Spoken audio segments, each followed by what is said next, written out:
Hey, this is Heidi Dawson. If you love all things health and wellness and style of any kind, hang out here with me each week. I'm obsessed with never-ending improvement, and it's all in an effort to help each one of us live a wildly successful lifestyle. Subscribe today so you don't miss a thing. Hi, guys. Welcome to episode 204 of the Wildly Successful Lifestyle Podcast. First of all, I just want to take a minute or maybe less than 10 seconds to say thank you so much for sharing the episodes with your friends and people that love self-growth as much as we do. I appreciate it, and I know they do too. So thank you from the bottom of my heart. And as always, thank you for listening. It means a lot. So this last week, I was getting some coaching, and I was talking about success and my thoughts about it with my coach. And she asked me, did I have a clearly defined, written down idea of what success looks like for me so that I actually know when I reach it? Well, that was a simple question, but really insightful because I had not specifically actually written it down and defined it in this category. So how would I ever know if I reached success? And it made me think about other areas where I could get specific on what I wanted. Now, one thing I write in my journal every day, and I think I talked about it before, is I want to be the best version of me every single day. I mean, every single day I want to show up as the best version of me. And I ask myself, though, how exactly does that look? Because there are a few things I make sure I do every day. I mean, meditation and journaling for starters, that's every day, but it's a very small portion of my day. Now, it does help me show up better, but it doesn't define exactly for the entire day how the best version of me looks. So I got really specific. I mean, I do start my day with meditation, journaling, and a positive input of some kind to calibrate my mind to good thoughts. The best version of me, though, does that every day. And I also exercise at least 5 days a week. It used to be 6, but with my nutrition, I found that that's not really necessary.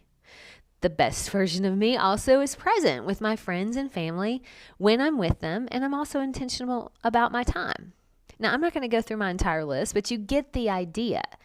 I made a list, and those were some of them.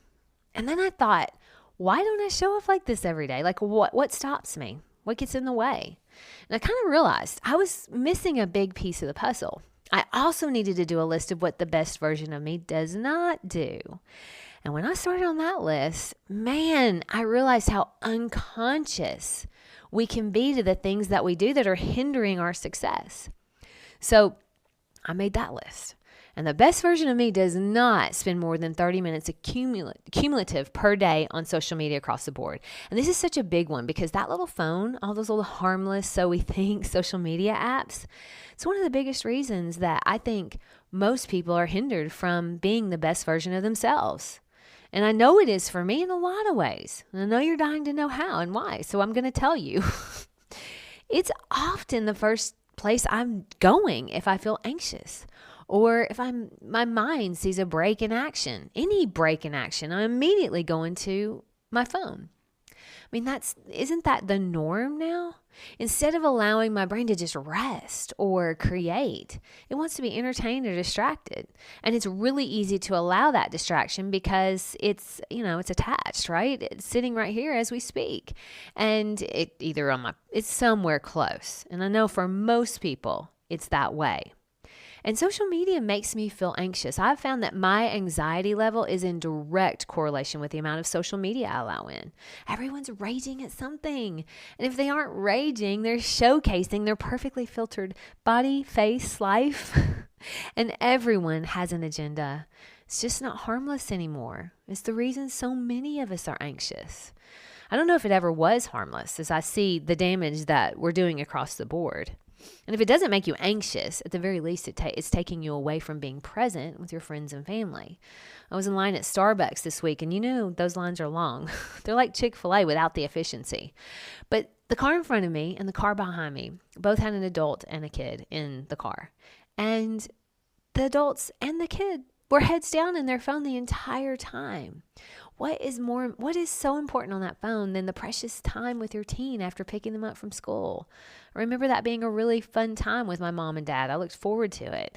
And we would just talk about our day and what was going on. I mean, is that even a thing anymore? So obviously, the best version of me does not include unlimited time scrolling. Okay, it's a little bit here and there is fine. Moving my apps to the last page helped that tremendously. So if you haven't done that yet, do it. It takes it right out of your mind. But it's too big of a deterrent to everything on my good list. It's the biggest deterrent. But there's other things on what my best version of me doesn't do. So it doesn't drink 7 days a week. So I want to choose 2 days a week that I allow myself to drink. Alcohol, that is. Eckhart Tolle says there are 2 ways to quiet the negative thoughts in your brain. And you know we all have those. But one is to rise above it, and the other is to fall below it. Drinking allows you to fall below it. Meditation allows you to rise above it. So both are effective, which means the mind will want to continue whatever habit we pick up. So you got to be careful about that. And one of those is good for you long term. The other, not so much, in my opinion. So now, a few more things on my list of things I don't do. I don't say unkind things. My mind just the other day saw an outfit on someone and I judged in my head like they should not be wearing that. And I was about to say it out loud. But then I remembered, if it's not kind, I'm not saying it. I mean, you see, it makes you very aware when you know what the best version of you doesn't do. And another thing, the best version of me does not quit when things get hard. And it doesn't say yes when I want to say no. I mean, I could keep going, but I think you get the idea here too. So those 2 things, what the best version of you does do and what the best version of you doesn't do. That's the way you know when you're being that best version of you and when you're not. So my challenge to you today is to make 2 lists. One with what the best version of you does do, and one what the best version of you doesn't do. And don't skip that second list. It'll surprise you how aware you'll become of the things you do regularly that subtly hinder your success. Share this episode with 3 people. If you want to do more, that's fine too. I love you guys, and I'll talk to you in a few days. Don't forget to subscribe and share with your friends, because we're just going to keep going bigger and better places together, and I love that about us. Talk to you in a few days.